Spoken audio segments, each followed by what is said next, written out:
The currently longest-serving member of Congress is now Congressman John Dingell. Dingell took office in 1955, holding on to his congressional seat for the past 57 years. Meanwhile, a Gallup poll from last week said that 71% of us think that congressional term limits are a good idea. Remaining relevant to constituents after spending so long on Capitol Hill isn't clear. What is clear, though, although times are changing, congressional seats aren't. Once members are in office, in most cases, they can win re-election after re-election easily, 9 out of 10 times, according to OpenSecrets.org.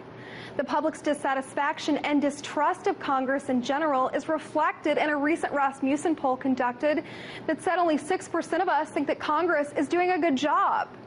In a 5-4 decision in 1995, the Supreme Court ruled that term limits for Congress are unconstitutional. Well, it looks like for now, if you land yourself a seat in Congress, it is yours until your district decides to throw you out. Last week, Senator Dingell surpassed Senator Robert Byrd for congressional longevity.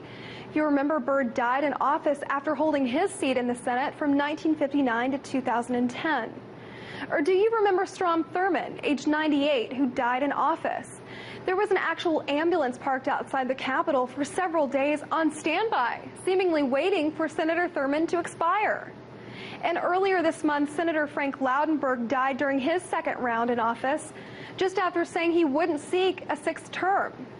With little to no congressional turnover, this could be one explanation as to why politics in our country don't change either.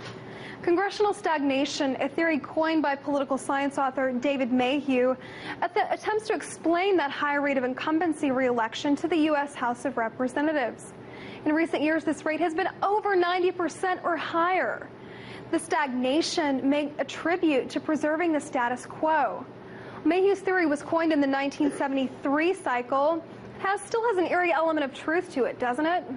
13 years ago, in the 2000 elections, arguably the most controversial presidential election in U.S. history, Congressional Quarterly put out a list.